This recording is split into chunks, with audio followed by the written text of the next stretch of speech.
dan pemateri.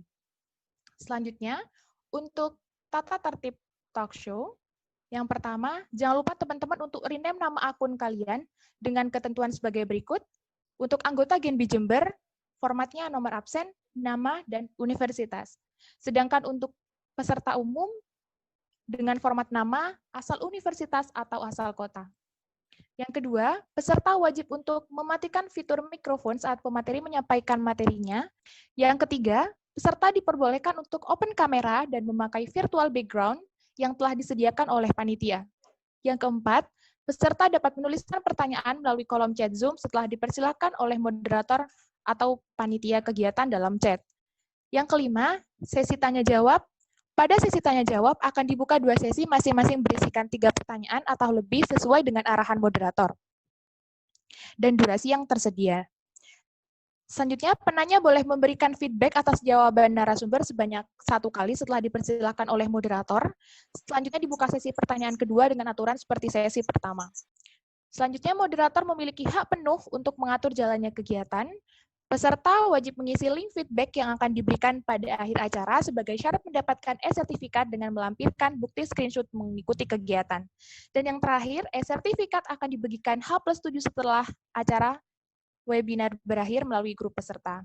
Dan teman-teman yang gak kalah penting, aku mau mention di depan bahwa kita dari Genbi Jember mempunyai door prize kepada peserta yang akan mendapatkan saldo e-wallet dengan total hadiah 150.000 untuk 3 peserta yang beruntung. Caranya dengan membuat story di Instagram kalian masing-masing yang berisikan hal-hal apa saja yang kalian dapatkan hari ini dengan desain sekreatif mungkin dan tag akun Genbi Jember, Genbi Jatim, Genbi Official, dan tag Ulfa Apkori.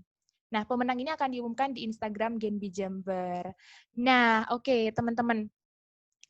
Saat ini aku udah tersambung oleh pemateri kita pada kesempatan kali ini, yaitu udah hadir juga Mbak Ulfa Apkori. Halo Mbak Ulfa, selamat malam Mbak. Halo, selamat malam semuanya. Assalamualaikum. Oke, apa kabar Mbak Ulfa? Alhamdulillah baik. Wah, keren banget ya, malam minggu kita kumpul di sini semua nih. Wah, pastinya nanti kita akan bahas nih teman-teman beberapa hal yang akan membuat kalian terinspirasi dan mendapatkan berbagai value dari acara ini. Nah, teman-teman, agar teman-teman semua di sini kenal lebih banyak dengan pemateri kita, yaitu Mbak Ulfa. Nah, kita akan putarkan terlebih dahulu sebuah video resume dari Mbak Ulfa. Nah, kepada panitia yang bertugas dipersilakan. Oke, bisa dimulai, panitia.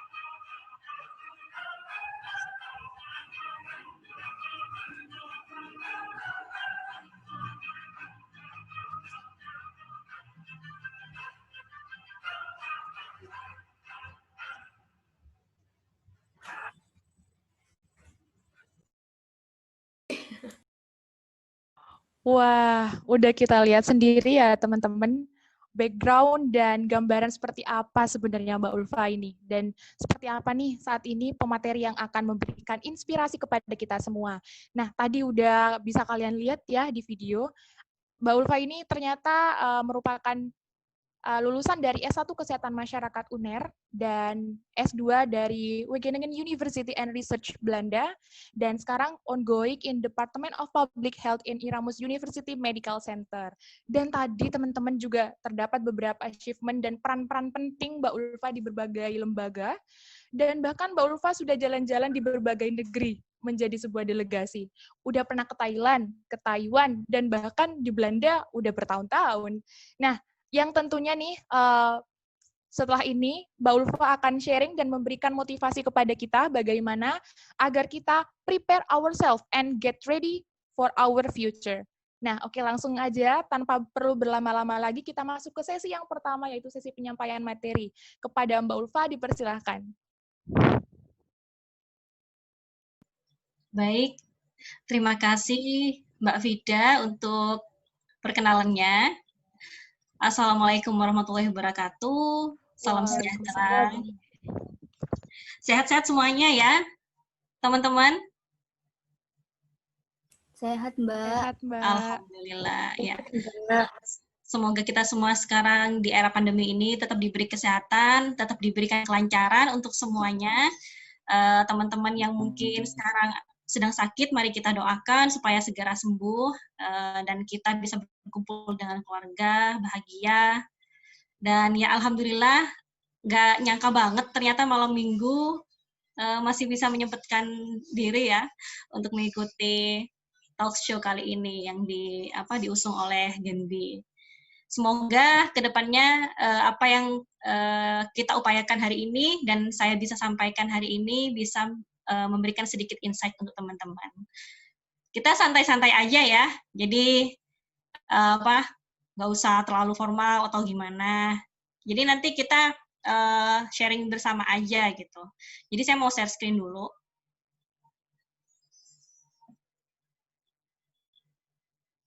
Oke. Apa sudah terlihat? Sudah, Mbak. Sudah tampil di layar. Oke. Tampilannya sudah nggak mengganggu kan, Mbak? Enggak kok, Mbak. Aman. Oke, siap. Yap. Ini keren banget ya sebenarnya, dan saya sengaja menampilkan ini, gambar ini. Kira-kira apa yang ada di bayangan teman-teman nih kalau gambar seperti ini di era sekarang ini ya. Zaman sudah berubah, semuanya serba digital dan benar-benar membutuhkan ketakasan dan juga kelincahan kita. Oke, baik. Saya lanjutkan dulu. Nah, namun sebelumnya ini Genbi tadi udah nyampein ya bahwa kali ini ada giveaway ya, ada voucher khusus bagi peserta yang ikut malam ini. Nah, saya juga nggak kalah nih mau ngasih sesuatu untuk kalian teman-teman yang ikut acara hari ini. Apa itu? Nah, alhamdulillah kami award di LPDP 25 ya, tepatnya sebenarnya kita banyak sih award di LPDP di Madura. Saya ini dari Madura, dari Sumeneb. Dan ternyata teman-teman pada saat kita sudah menjadi alumni, ada inisiasi untuk merangkum perjuangan kita selama ini di negeri orang, dan juga ada juga yang mendapatkan beasiswa di dalam negeri gitu kan, membuat buku ini yang berjudul Cahaya Rahim Madura. Nah, saya akan memberikan 2 buku ini secara cuma-cuma, gratis ongkir juga ya, pastilah gratis ongkir kepada teman-teman. Caranya gampang banget. Karena saya benar-benar ingin spread positivity ya kepada kalian. Siapa tahu beberapa share-share saya di Instagram itu ada yang bermanfaat gitu. Jadi mungkin kita bisa silaturahmi lewat Instagram. Maka bisa follow IG saya, follow Genbi juga, kemudian penerbit. Nah, supaya apa? Keempatnya ini kita bisa menjadi juri nanti. Untuk apa? Nah, lanjutnya. Nomor 2, ambil screenshot acara Genbi hari ini. Nah, kemudian ketiga, tulis ulang quote nanti yang kira-kira akan disampaikan saya atau baik dia sampaikan oleh panitia juga, yang mungkin membuat kalian paling termotivasi. Nah, ditambah kalimat motivasi kalian sendiri, sesuai dengan kreativitas kalian. Nah, kemudian yang keempat, posting di IG story kalian masing-masing, dan tag lagi keempat yang tadi saya sebutkan. Mungkin bisa di screenshot ya, supaya nggak lupa, atau nanti juga panitia bisa langsung share di grup WhatsApp ya, kayaknya dia ada grupnya ya. Nah, yang kelima, kalimat motivasi yang terbaik terpilih akan dihubungi oleh admin untuk dikirimi langsung buku ini setelah PO, sekarang masih masa PO ya, promo. Setelah masa PO-nya sudah selesai, kami akan kirim. Oke, itu sedikit intermezzo dari saya. Semoga banyak yang tertarik dan semoga nanti buku ini juga bisa memberikan manfaat kepada teman-teman sebagai referensi ketika prepare yourself to get your future. Nah, kenalan dulu ya. Tadi sebelumnya sudah disebutkan. Nah, mungkin lengkapnya di sini. Saya sudah sebutkan tadi ya, dari Sumeneb, Madura. Kemudian bisa menghubungi saya lewat Instagram atau lewat email. Nah, posisi saya saat ini, mohon maaf panjang sekali, namanya Program Support and Investigation Officer PEP++. Apa itu PEP++? Nanti kita sedikit kasih cuplikan tentang itu. Dan NLR Indonesia itu adalah tempat kerja saya sekarang, yaitu international NGO yang sebenarnya headquarter-nya di Belanda, tapi sekarang saya based di Indonesia.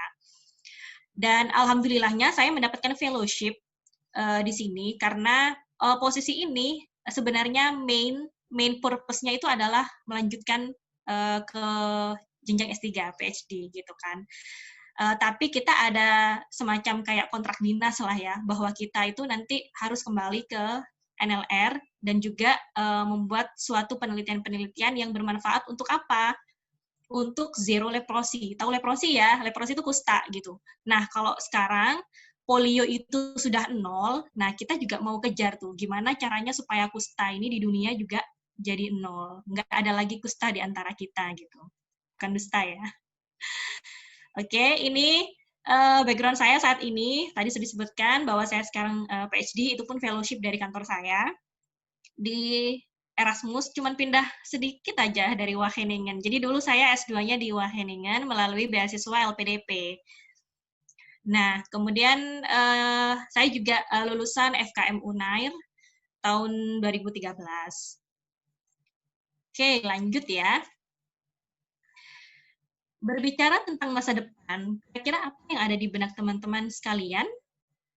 Di sini pasti nggak hanya dari panitia yang di Jember ya, tapi juga umum.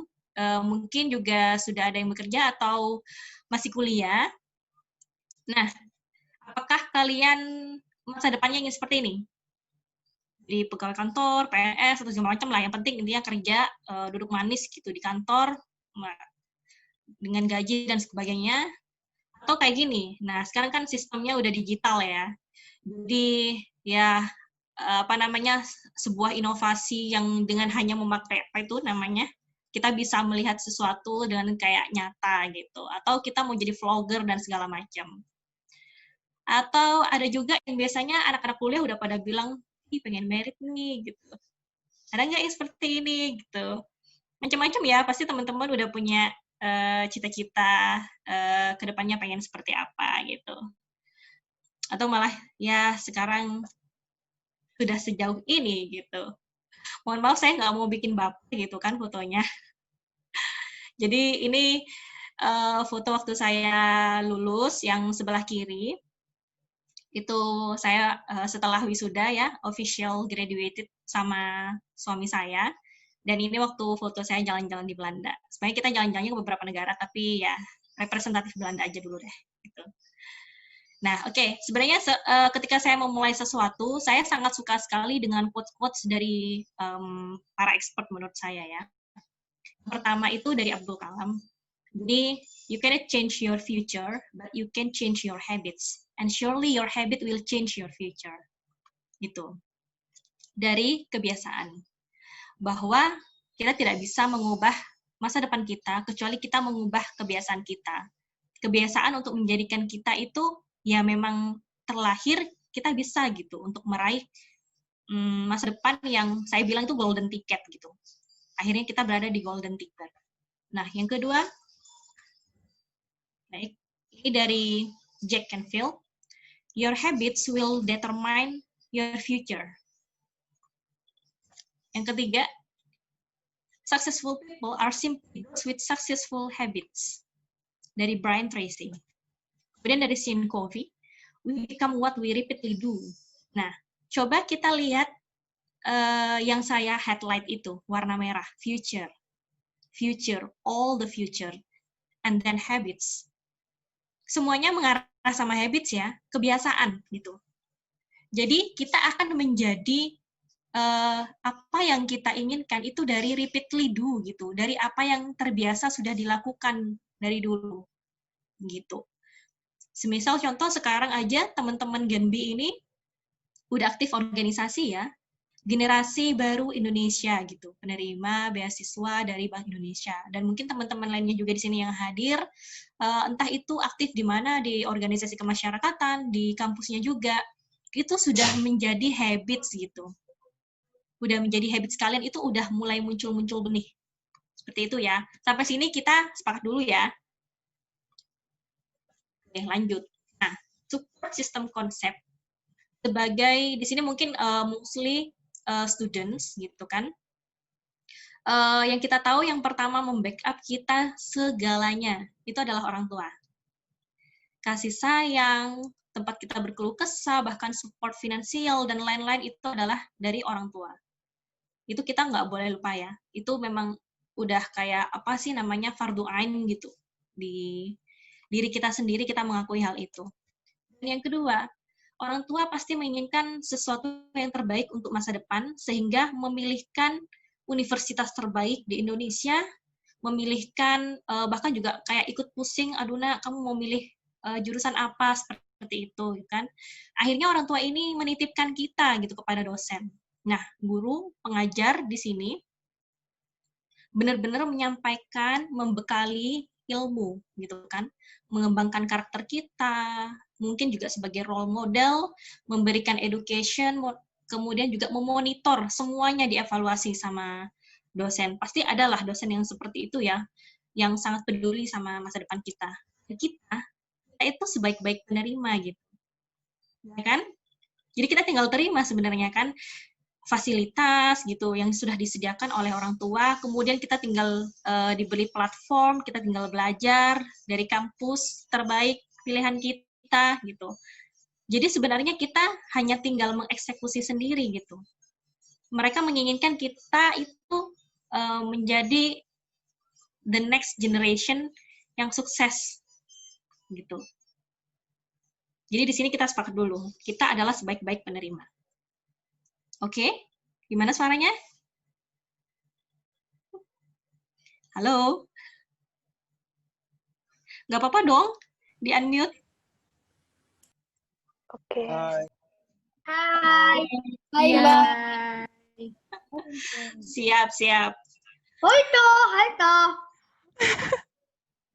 Nah, setelah lulus, ini yang akan kita lalui gitu, benar-benar kita hadapi. Mungkin sekarang di Genbi ini tadi saya sudah kenalan sama panitia ya, ada yang semester 7, ada yang semester 5.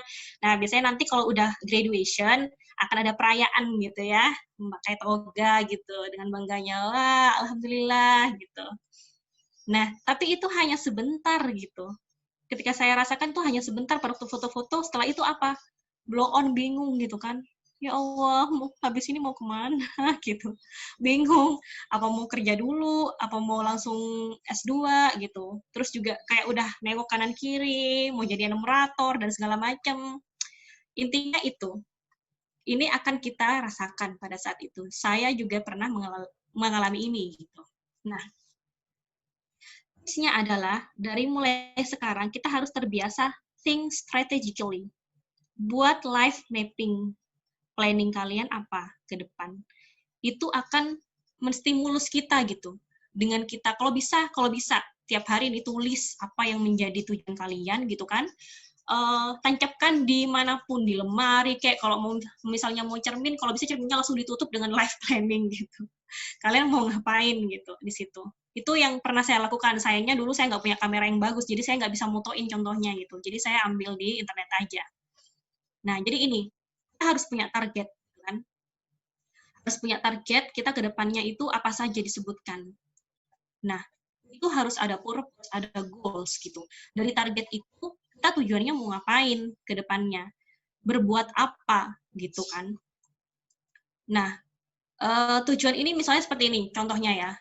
Kayak saya targetnya apa? Targetnya setelah saya lulus, intinya saya ingin bermanfaat gitu. Itu kan masih kayak general ya, bermanfaat dalam hal apa gitu. Nah, ternyata goalnya saya yang penting ada, saya itu aktif lah gitu di dunia saya sekarang, karena saya public health ya, di kesehatan dong gitu kan. Nah, dulu saya berpikirnya adalah, saya ingin menjadi sesuatu gitu. saya ingin menjadi. Jadi saya bilangnya dream. It's my dream. Ternyata setelah saya melakukan pengembangan diri, mindset saya terbuka, semuanya berubah. Itu jadi it's my role. So these are my contributions. Seperti itu. Karena apa? Ternyata itu di alam bawah sadar kita itu sangat mempengaruhi karakter-karakter kita nanti ketika kita akan menjemput golden ticket tersebut. Apa itu? Nah, ini yang saya tanamkan dalam diri saya. Saya selalu bilang ini seperti ini, dan bahkan saya juga kepada keluarga saya bilang seperti ini, saya share sama sepupu-sepupu saya, sama tante-tante saya. Please don't ask yourself, ini karena pesan seorang kakak ya kepada adiknya, what do I want to be? Because this will lead you to be ambitious gitu ya. Please ask ourselves, what do I want to do in the future? Apa yang ingin saya lakukan di masa depan? So this will produce our enthusiasm in a contribution. So thus, please think the value of our existence for others. Jadi tolong pikirkan apa value kehadiran kita untuk orang lain. Gitu. Sampai di sini dulu ya.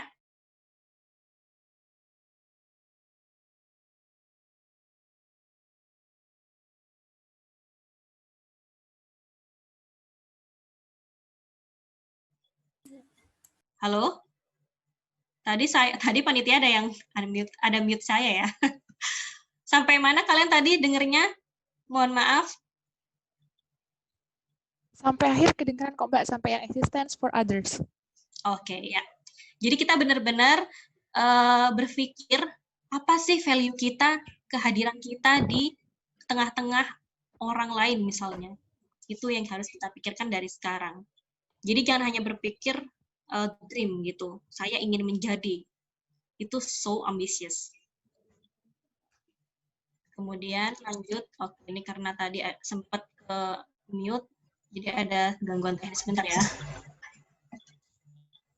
Oke. Nah, ini saya mau share tentang, di sini bukan tentang saya ya, tapi saya hanya share contoh seberapa lamanya saya itu menjemput golden ticket saya gitu. Jadi bayangin dari 2011 sampai 2019. Awal-awal jadi baru lulus, dan ini juga 2011 saya masih student gitu, ikut-ikut lomba, conference, seminar, pengembangan diri. Pengembangan diri itu penting ya karena untuk membuka mindset dan wawasan kita. Dan juga intinya eventnya itu di nasional dan internasional. Kemudian jadi enumerator setelah lulus, dan akhirnya ada yang mulai lirik-lirik nih, udah tahu track record saya. Halo?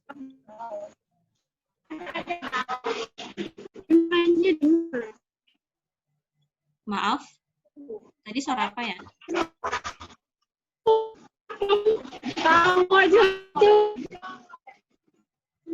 Panitia bisa minta tolong di unmute ya?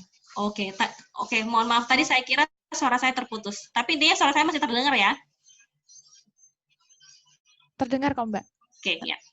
Nah kemudian saya sempat menjadi staf honorer selama 14 bulan lah di Dinas Kesehatan Provinsi Jawa Timur. Dan tadi di foto-foto tadi itu sebenarnya ada beberapa kegiatan saya waktu saya di Dinas Kesehatan ini, alhamdulillahnya dipercaya untuk menjadi salah satu sekretaris Technical Assistant, AIPHSS namanya waktu itu, dari AusID Funding, Australia Indonesia Partnership for Health System Strengthening. Nah, karena ya di sana kebanyakan senior dan mungkin membutuhkan orang yang bisa bahasa Inggris, alhamdulillahnya itu yang bisa dipakai. Kemudian kerja dan sempat ikut English course. Jadi walaupun saya sudah pernah mengikuti event-event internasional, itu belum menjamin dan masih kurang gitu untuk mendaftar scholarship, karena waktu itu saya sudah punya cita-cita untuk melanjutkan S2 tapi by scholarship, karena saya waktu itu mikirnya saya udah nggak mau lagi untuk kayak menjadi beban gitu orang tua. Waktu saya mikirnya seperti itu, dan ternyata takdir menentukan saya nikah dulu gitu kan, baru akhirnya dapat beasiswa, kemudian kuliah. Nah, dan ini bisa diperhatikan yang tulisan 6 bulan.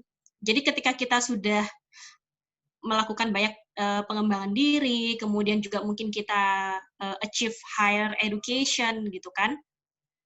Itu ternyata ada jalan yang lebih mudah gitu untuk mendapatkan peluang di situ ya. Kemudian akhirnya lanjut PhD plus kerja. Jadi awalnya yang niatnya hanya untuk kerja dan ternyata ditambah plus gitu, disekolahin, dibiayain untuk PhD. Nah, bayangin ya, ini kita sekarang bicara kalian, bukan saya. Tapi saya memberikan contoh begitu lamanya gitu. Dari tahun 2011, saya waktu itu lulus tahun 2013 ke tahun 2019. Hingga saya sekarang ini gitu. Jadi, apa ya pesannya? Bahwa saya berharap teman-teman jangan nunggu lulus dulu. Kalau sekarang masih bisa melakukan pengembangan diri, ikut event-event, bukalah seluas-luas pengalaman tersebut gitu ya. Untuk selalu melakukan pengembangan diri sehingga apa kita sudah terbiasa dengan itu gitu dan akhirnya kita nanti akan bisa dengan mudah lah gitu beradaptasi dengan berbagai macam kompetisi. Oke. Saya lanjut. Nah, karena apa? Sebenarnya learning is a lifelong process gitu kan. Jadi prosesnya itu seterusnya gitu, nggak hanya setelah lulus kalian berpikir setelah ini ya sudah gitu, tapi itu masih dibutuhkan proses terus-menerus. Mohon maaf, sebentar.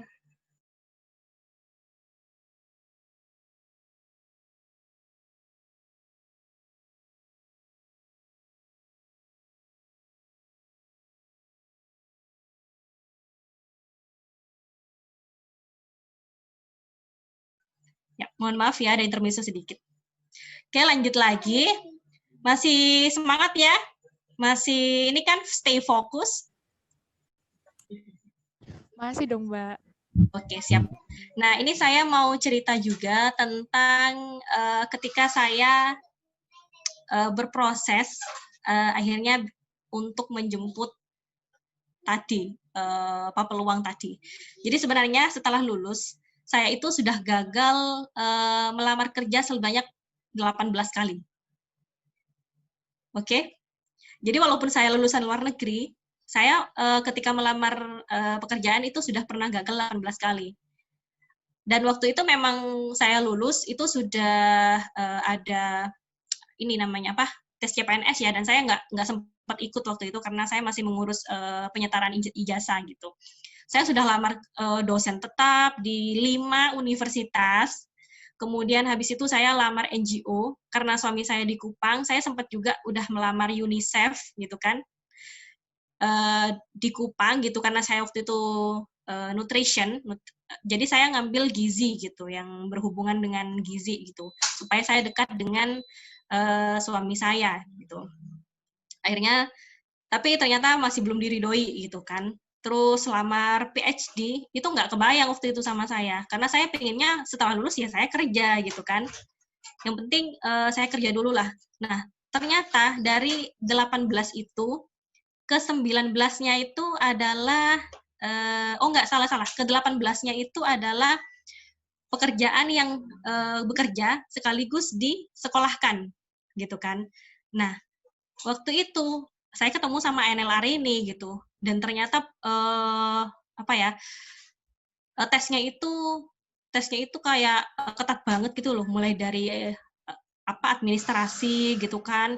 Setelah administrasi itu masih ada lagi harus verifikasi, setelah verifikasi kemudian ada interview 2 kali gitu.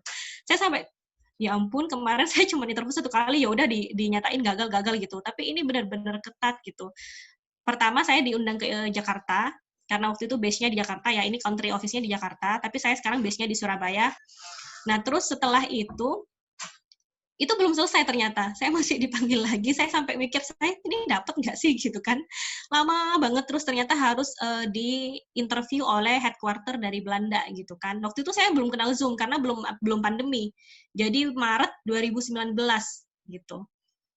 Jadi saya belajar sendiri waktu itu sama suami, dibantu sama suami, sama teman-teman juga, ini gimana sih caranya mengoperasikan Zoom kayak gitu. Nah, akhirnya ada foto ini ya. Ini di situ ada promotor saya, akhirnya Prof. Jan Hendrik, kemudian ada direktur dari NLR di Jakarta, dan ini medical director yang dari Belanda, yang dari NLR Belanda. Nah, singkat cerita, ternyata angka 18 itu adalah angka keberuntungan saya, gitu, alhamdulillah.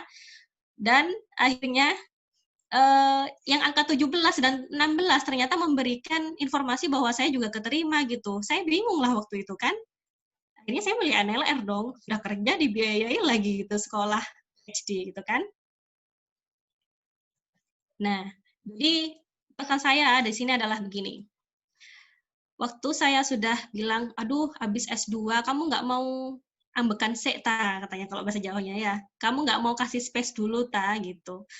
Saya mikir waktu itu, kenapa harus saya kasih space kalau saya sudah merasa saya cukup dan saya merasa sudah siap untuk ke tahap selanjutnya gitu. Sehingga saya, karena saya masih, saya sudah punya suami ya, jadi saya minta ridho suami saya gitu.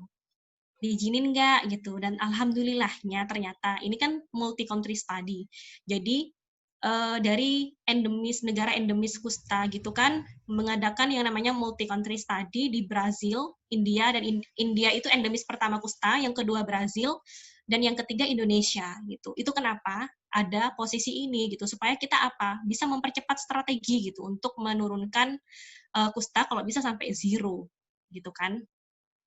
Nah, akhirnya direstui karena apa? Karena base-nya di Indonesia, penelitiannya di Indonesia. Jadi saya balik ke Belandanya hanya dengan permintaan dan juga saat course. Dan ternyata ada pandemi gitu, akhirnya saya semuanya course-nya online sekarang gitu. Jadi saya belum berangkat ke Belanda untuk PhD saya. Mohon doanya semoga defense nanti bisa di Belanda, atau mungkin setelah ini udah pandemi berakhir gitu, sudah dicabut statusnya sama WHO, saya bisa berangkat ke Belanda. Jadi pertama adalah karena saya sudah menikah, doa restu suami. Itu kita harus pegang. Dan yang kedua, doa restu orang tua atau wali kita. Dan ketiga, doa restu guru, orang-orang yang diam-diam ikut mendoakan. Ya, maka berbaik-baiklah kalian kepada orang lain, selalu menolong gitu, rendah hati. Nah, supaya apa? Banyak yang mendoakan gitu kan. Akhirnya itu yang akan mengetuk pintu langit kita nanti. Nah, yang keempat, bersifat rasional. Bersifat rasional bahwa peluang itu ada, ambil. Seperti itu. Walaupun itu tidak sesuai dengan tujuan kita, tapi selama itu membentuk pengembangan diri kita, ambil aja. Nah, yang kelima, smart and work by strategy. Membaca peluang. Nah, ini juga termasuk kiat-kiat gitu. Kenapa saya bisa tahu informasi kerja post PhD ini itu termasuk strategi, dan itu membaca peluang.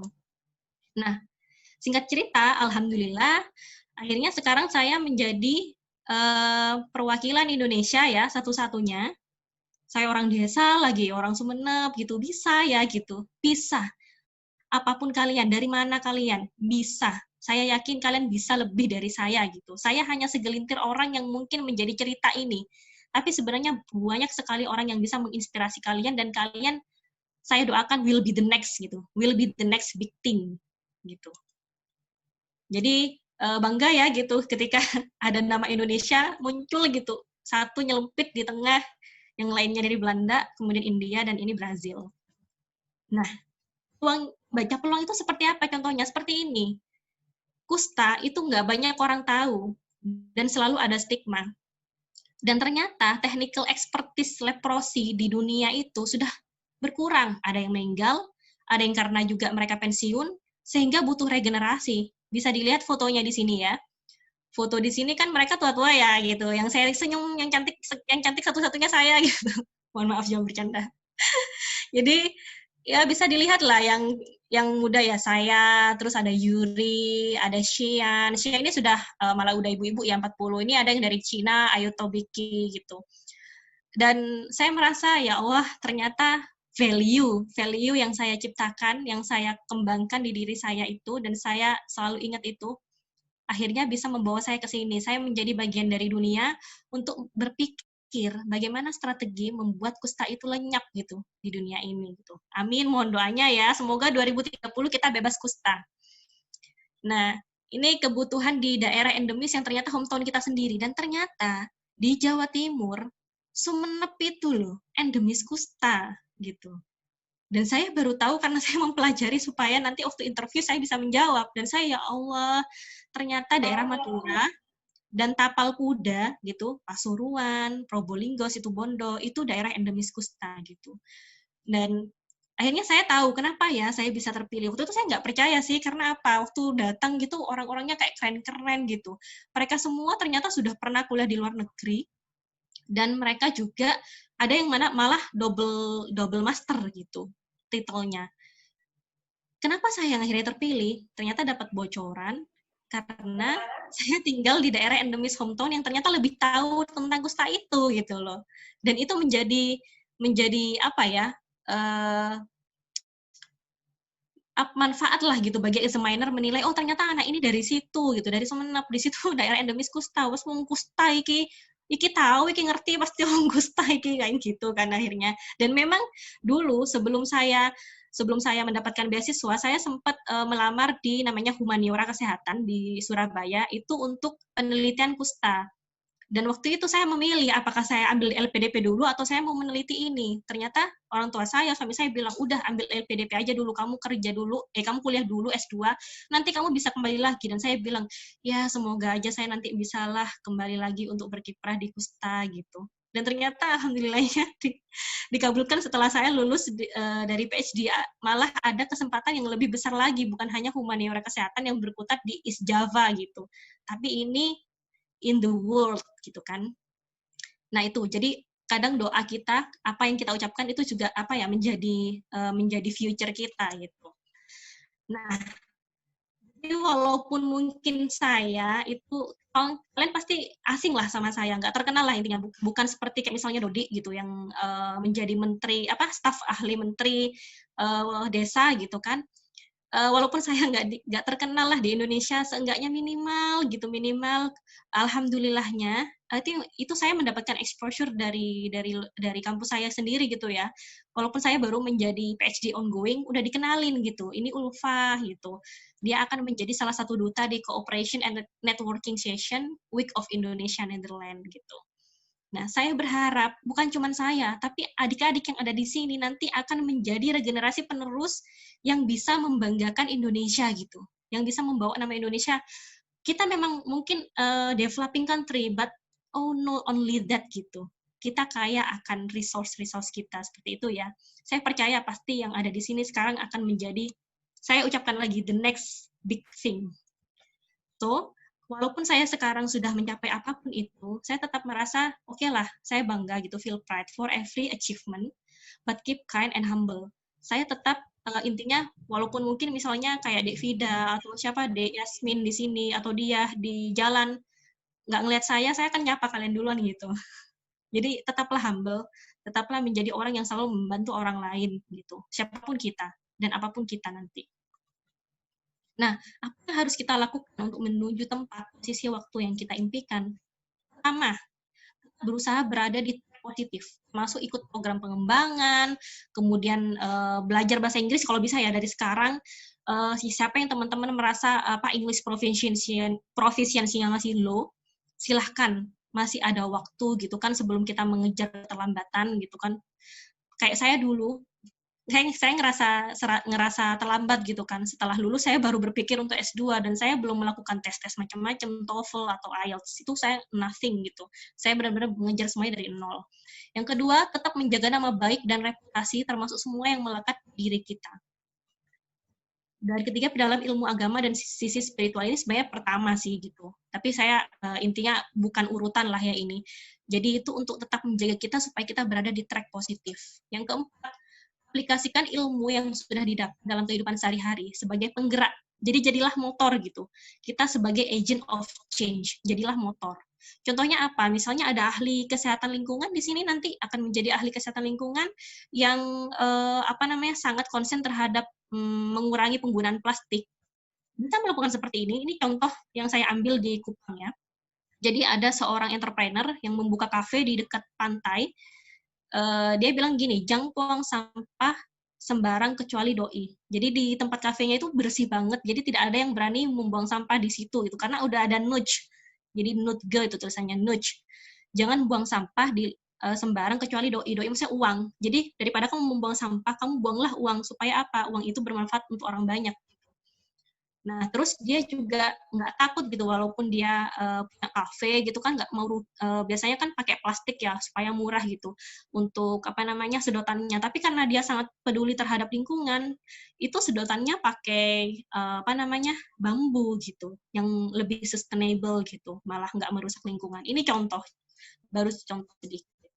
Nah, kemarin waktu saya mengikuti menjadi salah satu pembicara di acara launching Mata Garuda ya, yaitu organisasi dari alumni LPDP, Kak Risa Santoso yang menjadi rektor termuda Indonesia share ini gitu, Gallup Research, bahwa ternyata sekarang perubahan kepentingan dalam bekerja itu sudah bisa dilihat polanya dari past ke future gitu. Saat ini maksudnya. Dulu kita berpikir my paycheck gitu, gaji saya gitu kan kalau bekerja. Tapi sekarang lebih ke my purpose. Apa sih sebenarnya tujuan saya bekerja gitu kan? Kemudian dulu lebih berpikir my satisfaction, kepuasan. Jadi dulu kita cuman pengen puas aja kerja itu, pengen puas, makanya kita banyak nuntut gitu. Banyak orang yang nggak puas ketika dia mengalami sesuatu. Tapi kalau sekarang kita kerja, itu my development, perkembangan. Jadi kita kerja tuh sebenarnya perkembangan apa sih yang bisa kita dapatkan ketika kita bekerja gitu kan. Nah, kemudian dulu lebih berpikir my boss gitu. Apa-apa itu bos, takut lah. Pokoknya segalanya, apa-apa itu aturan semua bos. Tapi sekarang lebih ke my coach. Bos itu udah nggak ini lagi gitu, nggak apa namanya ya, nggak, kalau bahasa Jawanya nggak payu gitu. Udah nggak ada lagi zamannya bos-bosan itu, tapi lebih ke pembimbing gitu. Bener-bener leader yang memberikan role model kepada kita, itu my coach. Kemudian my annual review, jadi kayak pembicaraan tahunan, di review. Tapi kalau sekarang itu kita my ongoing conversation. Jadi apa yang menjadi rencana kerja kita sekarang, itu harus menjadi planning ke depannya yang berkelanjutan. Kemudian my weakness, mungkin kita juga kalau misalnya lagi down, itu lebih berpikir, wah saya lemah di sini nih, saya nggak bisa kalau itu. Makanya kalau ketika dikasih kerjaan dan itu kita nggak bisa, kita selalu berpikir my weakness. Tapi sekarang lebih ke my strength. Oke deh, aku coba gitu kan. Dan akhirnya kita perlahan-lahan mempelajari, walaupun kita nggak bisa, tapi kita coba ternyata itu bisa. Nah, itu akhirnya menjadi peluang baru gitu, dan itu menjadi capability kita yang baru. Nah, kalau dulu my job, kerjaan saya adalah gitu, lebih ke ambisius gitu ya, tapi sekarang my life. Jadi pekerjaan itu adalah bagian dari hidup kita gitu. Jadinya apa? Kita passion kerjanya, kita seneng gitu. Nah, oke. Ini pesan dari saya ya, jadilah penggerak, jadilah champion, jadilah menang dalam kehidupan untuk orang banyak. Don't wait, jangan menunggu. Start from your surrounding. Jadi, mulailah dari yang terdekat dari kalian. Jadi bisa dari lingkungan kalian sendiri. Jadi apa ya? Tumbuhkan rasa ini empati, tumbuhkan rasa sangat peka gitu, dan itu kepekaan itu akan membantu kita bagaimana kita menanggulangi sesuatu gitu. Jadi kalau untuk sekarang ini rasanya kok saya ingin mengutip dari perkataan dari Om Gita Wirjawan ya. Jadi beliau itu adalah Menteri Perdagangan di era Susilo Bambang Yudhoyono. Yaitu bahwa alteration, perubahan, itu eternal and fast. Jadi dia bersifat abadi dan cepat. Nah, jadi kita sebagai generasi muda, we need for speed, jadi butuh kecepatan, agility, ketangkasan, kecerdasan, kepekaan, agility ya, agile learning itu benar-benar yang harus cepat gitu, and humility, dan kerendahan hati gitu ya. Itu yang sangat diperlukan untuk kita. Apalagi sekarang zamannya udah digital, jadi kita harus bisa move on gitu. Kalau bisa kita harus benar-benar beradaptasi dengan segala perubahan ya. Perubahan itu lebih cepat dari kita gitu. Jadi kita harus juga berlatih lebih cepat dari perubahan itu sendiri. Harus sudah siap gitu kan. Dan hidupkan kolaborasi. Udah gak ada waktunya lagi kita tuh kayak kerja individual gitu, enggak. Kayak contohnya gizi buruk gitu. Atau contohnya inilah, kalau misalnya Genbi ini nggak ada kolaborasi, nggak akan terjadi gitu kan. Atau misalnya saya contohkan juga gizi buruk. Gizi buruk itu juga bukan hanya masalah kesehatan dan masalah gizi, tapi masalah bersama. Yang terkait di situ banyak banget. Ahli gizi, dokter, kemudian siapa lagi? Lingkungan, ahli lingkungan, kemudian pediatrik, dokter anak, kemudian perki, kalau misalnya ternyata dia apa namanya, kongenital gitu kan. Kemudian juga banyaklah gitu apa namanya, Dinas Ketahanan Pangan dan Pertanian, DKPP, misalnya kayak gitu. Nah, kita butuh multi-stakeholder platform, gitu kan. Nah, jadi hidupkan kolaborasi. Kayak misalnya tadi saya contohkan anak, kalau misalnya dia udah gizi buruk, tapi gizi buruknya disebabkan karena dia kongenital atau bibit sumbing. Mau dikasih bantuan beras 1 ton, ya tetap dia kan gizi buruk, maka diperbaiki dulu kongenitalnya, gitu kan. Nah, itu contoh hidupkan kolaborasi, gitu ya. Nah, last but not least, selain kalian mungkin juga di sisi akademik, mungkin kalian punya hobi. Saya berpikir hobi itu nggak ada salahnya untuk dikembangkan, gitu kan. Untuk apa? Untuk menciptakan peluang baru dan membangun networking. Nah, ini dulu kegiatan saya waktu di Belanda. Ada yang dari Madura juga dan tahu tari Muang Sangkal. Kalau di Vida pasti tahu lah, dia kan orang Madura, orang Sumenep. Sumenep. Iya, karena saya hobi nari ya dari dulu dan ya awalnya memang bukan Muang Sangkal lah. Kalau Muang Sangkal saya taunya SMP dulu diajarin sama guru saya, tapi lupa gitu. Akhirnya saya belajar lagi karena kebutuhan untuk ini, untuk apa namanya, LPDP gitu. Tapi saya ternyata merasa, ternyata bermanfaat ya, karena saya bisa pakai terus gitu. Bahkan di selama di Belanda gitu. Kalau dulu orang di acara PPI mungkin internasional hanya dikenalkan ini tari Bali sama tari Saman. Jadi taunya tari Bali Saman itu diulang-ulang aja gitu ganti-gantian. Nah, alhamdulillahnya saya bisa memperkenalkan tari Muang Sangkal gitu. Jadi orang Indonesia orang international people yang saya temui itu udah bisa mengenal culture lain dari Indonesia gitu, dan akhirnya Muang Sangkal udah go internasional dan bahkan udah diadaptasi sama sanggar di sana di Arnhem di Belanda untuk terus ditampilkan di acara pasar malam di Belanda. Alhamdulillah. Mantap. Keren. Oke. Dan ini karena saya juga suka masak ya, dan saya suka tantangan baru. Jadi selama di Belanda saya juga melatih masak-masak gitulah. Nah, ini waktu itu saya sering posting di Instagram tentang kegiatan masak-masak saya bersama teman-teman PPI dan teman-teman internasional saya. Ternyata teman saya yang lagi mau defense PhD itu namanya Frazen. Jadi dia sebenarnya orang Filipina tapi menikah dengan orang Belanda. Jadi mendapatkan untuk kuliah S3 di Wageningen University. Tertarik gitu sama keahlian saya memasak gitu. Akhirnya dia memberikan kesempatan kepada saya waktu itu bilang gini, Ulfa, kayaknya menarik nih gitu. Kamu bisa masak. Tapi aku udah sering masak masakan Indonesia sih. Kamu bisa nggak ya masak masakan karena di sana mereka lebih ke lifestyle ya. Mereka suka masakan yang sehat gitu. Yang sehat yang bisa disajikan pada waktu receptionnya PhD defense-nya aku gitu kan. Akhirnya aku bilang, kamu pengen apa ya?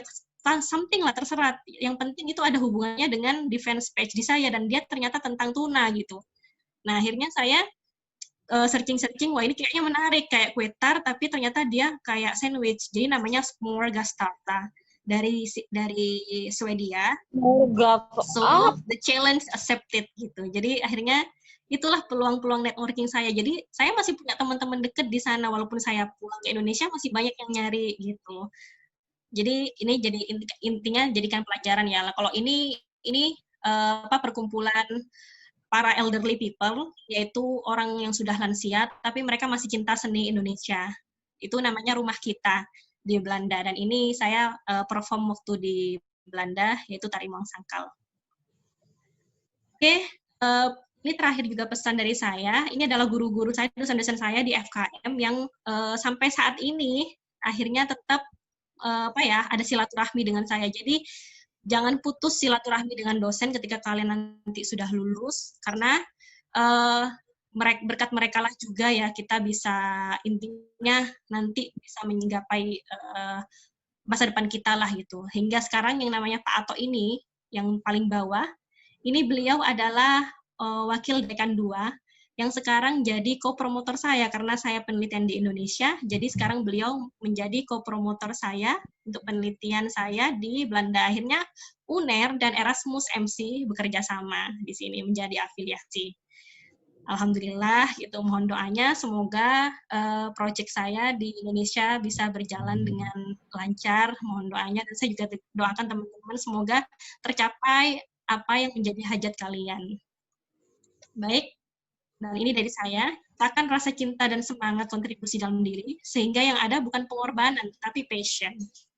Ini juga saya belajar dari Bu Sri Mulyani. So, and then life and love with what you are passionate about and give more for future impact. Terima kasih. Assalamualaikum warahmatullahi wabarakatuh. Waalaikumsalam warahmatullahi wabarakatuh. Wah, terima kasih banyak Mbak Ulfa atas materi dan motivasi yang sangat menarik dan pastinya relate banget ya teman-teman dengan keadaan kita yang sekarang yang sedang menyusun planning-planning untuk ke depan untuk prepare our future. Nah, teman-teman di sini memang berbicara terkait planning kita, terkait our future. Ini sebenarnya sangat kompleks ya dan nggak pernah ada habisnya karena kita harus selalu mengupdate dan selalu untuk nge-planning lagi terkait hal-hal yang memang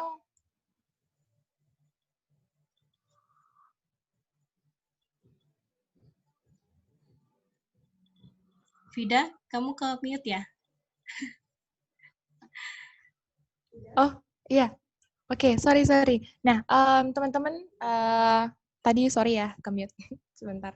Nah, ini namun teman-teman biasanya nih Mbak ya, kalau misalnya kita sudah nge-planning berbagai hal untuk masa depan kita, ada nih Mbak, kendala-kendala yang sering kita alami pada saat kita sedang melakukan atau sedang dalam proses planning yang sudah kita buat. Nah, di sini Mbak ada berbagai pertanyaan yang udah panitia dari tadi bisik-bisik banget nih Mbak untuk ditanyakan kepada Mbak Ulfa. Jadi, sesi yang kedua nih teman-teman, aku akan memperdalam materi kita pada kesempatan kali ini dengan pertanyaan-pertanyaan yang udah kita siapkan dan udah panitia pilih juga. Nah, di sini yang pertama ada dari panitia, yaitu dari Diana Sari. Nah, pertanyaannya gini Mbak, ketika kita insecure terhadap kemampuan penguasaan diri kita, terlebih realita bahwa potensi akademik dan non-akademik lebih rendah dibandingkan orang lain, bagaimana cara kita untuk mengatasinya? Ini pasti relate banget ya sama kita semua. Kita pasti mengalami yang nama insecure. Saat kita udah mencapai suatu titik aja, ada yang lebih tinggi, kita insecure lagi. Kita merasa diri kita rendah. Nah, bagaimana sih Mbak kita menghadapi posisi kita yang sedang di titik itu? Oke. Sebenarnya saya ini pengen tanya sih sama Mbak Diana, kenapa berpikir bahwa kita lebih rendah? Itu kita memang berpikir sendiri atau kita melakukan assessment sesuatu gitu? Karena kita nggak bisa mengukur kemampuan orang ya gitu di sini. Jadi intinya ketika kita merasa insecure, mungkin insecure-nya lebih ke rendah diri ya, atau kita tidak pede lah gitu ya. Nah, kalau misalnya kita tidak pede begini, yang pertama adalah kita harus berpikir tadi my strength ya, yang seperti yang saya sudah sebutkan tadi. So not my weakness.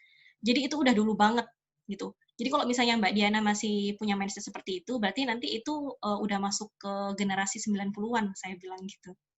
Jadi berpikirlah ke depan gitu. Berpikirlah yang kira-kira kalau memang itu kelemahan, kita harus gali sesuatu yang menjadi kekuatan kita gitu. Supaya apa? Kelemahan itu akhirnya tertutup gitu kan.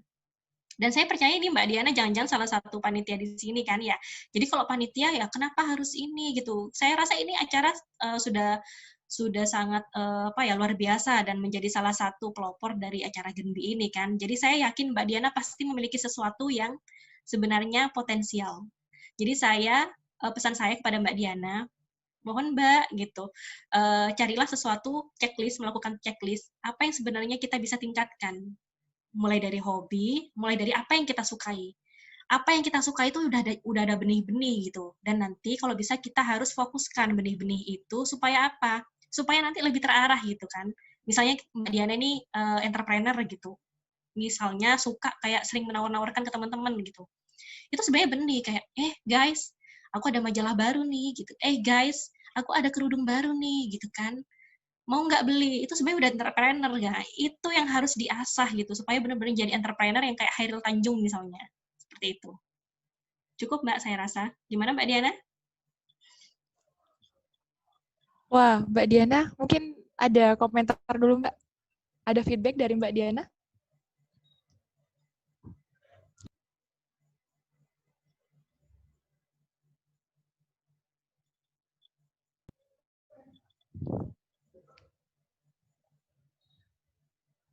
Mbak Diana bisa komen dong di chat apa ada feedback atau mungkin sudah cukup.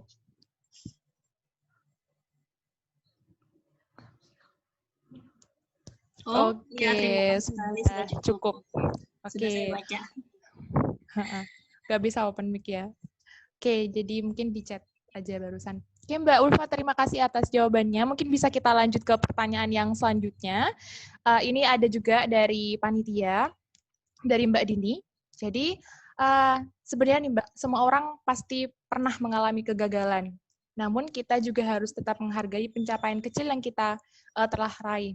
Nah, bagaimana agar kita dapat bangkit lagi dari kegagalan sehingga kita bersemangat lagi dalam menentukan tujuan hidup. Nah, kalau tadi dia insecure sebelum dia melakukan sesuatu, sekarang ini ada di titik orang yang dia gagal, Mbak. Terus gimana sih caranya kita bangkit lagi? Karena pasti yang namanya hidup pasti ada gagal, jatuh bangun, itu bagaimana sih Mbak? Pasti Mbak juga dari tadi ada beberapa kegagalan yang akhirnya Mbak bisa bangkit lagi kayak gitu. Jadi mungkin bisa diulang lagi mungkin ya. Oke, ya. Masalah gagal itu kan banyak orang bilang katanya itu adalah gagal itu sebenarnya sukses yang tertunda ya. Kalau menurut saya itu gagal itu adalah bagaimana kita membuat gagal itu babak belur, akhirnya kita sukses gitu kan. Akhirnya kayak udah bosan banget mampir ke kita gitu. Nah, itu ceritanya memang tadi yang sudah saya ceritakan. Saya 18 kali melamar gitu. Kok itu belum terhitung beasiswa ya. Kalau beasiswa saya memang hanya gagal 3 kali sih, 2 kali yang AAS, Australia Award Scholarship, yang ketiga itu adalah Fulbright. Tapi akhirnya di LPDP saya berhasil itu karena apa? Karena belajar dari kegagalan gitu. Kayak misalnya dulu motivation letter saya nggak strong, nulisnya nggak sistematis. Itu akhirnya dari kegagalan-kegagalan itu saya melakukan assessment, oh alah ternyata saya begini gitu. Saya sudah tahu gitu loh, bahwa supaya saya nggak jatuh ke lubang yang sama. Nah, itu saya lakukan sebuah assessment dan pengembangan diri gitu. Itu baru saya. Bagaimana dengan Hairil Tanjung yang dulu sebenarnya beliau itu adalah dokter gigi yang pernah baca bukunya Hairil Tanjung si anak singkong ya. Beliau tuh dulu kan di UI belajar menjadi dokter gigi, tapi beliau nggak pernah menyentuh pasien untuk memeriksa gigi. Malah jadi entrepreneur sekarang udah punya Transcorp ya, yang notabene-nya kekayaannya itu adalah nomor 1 ASEAN gitu. Yang pokoknya yang trans itu adalah punyanya Hairil Tanjung gitu kan. Mulai dari jualan singkong, kemudian akhirnya sekarang udah menjadi orang the big ones in ASEAN gitu. Itu menurut saya udah beberapa kali gagal lebih banyak daripada saya, apalagi beliau lebih senior ya, mungkin udah berapa ratusan kali, masalah modal, masalah investasi, dan segala macam. Jadi katanya Hairil Tanjung, waktu saya datang ke seminarnya beliau di acara alumni, welcoming alumni LPDP, beliau bilang begini, jadikan kegagalan itu adalah suatu percobaan yang sehingga dia itu belur, nggak mau lagi mampir ke kita gitu, akhirnya kita sukses. Seperti itu.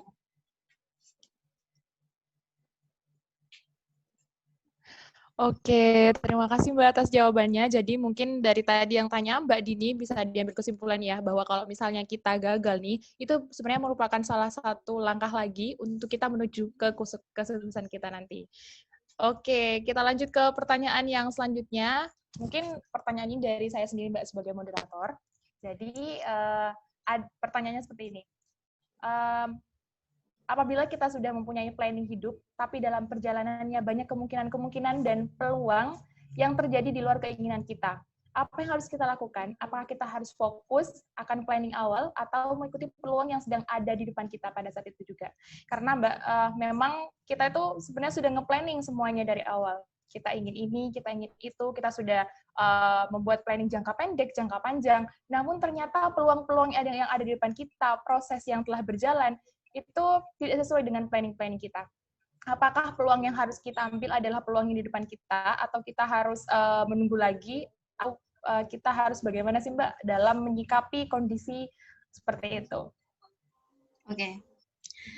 Jadi tadi saya sudah bilang ya bahwa bukan we should, but we have to think rationally. Kita harus berpikir rasional.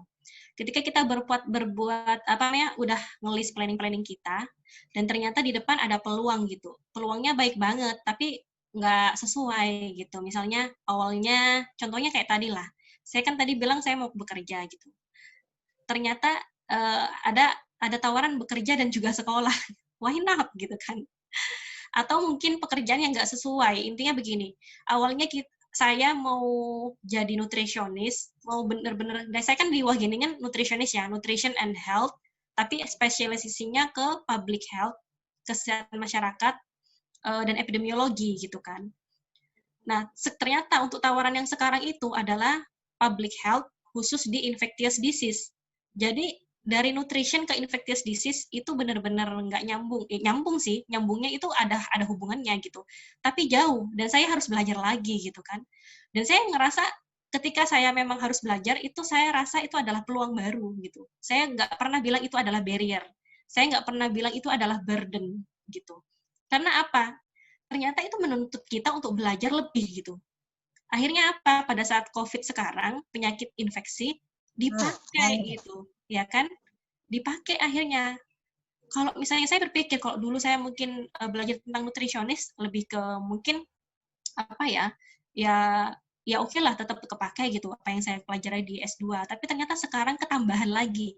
Selain saya sebagai nutrisionis, saya masih memperdalam ilmu itu, ternyata saya juga sudah bisa menguasai tentang COVID yang barusan aja datang gitu. Karena apa? Ya karena saya ambil peluang itu gitu. Dan saya rasa Devida juga bisa seperti itu. Kayak misalnya sekarang Devida udah di ekonomi ya kalau nggak salah ya. Dan awalnya mungkin berpikir untuk belajar menjadi entrepreneur gitu.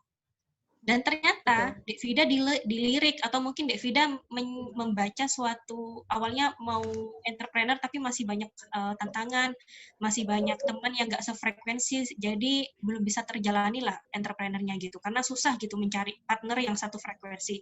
Nah ternyata ada kesempatan, misalnya Bank Indonesia ini mau merekrut officer gitu. Kenapa tidak? Lakukan saja gitu. Apapun itu kalau itu baik, ya ambil saja gitu.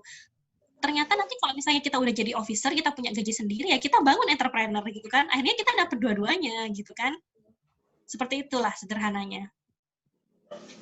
Oke, berarti dapat diambil kesimpulan bahwa kita sebenarnya harus memilih apa yang paling possible ya Mbak ya, dan yang paling rasional untuk kita jalani untuk beberapa perjalanan kita ke depan ya. Oke. Ya, dan kalau misalnya itu untuk pengembangan diri, why not gitu, ambil aja.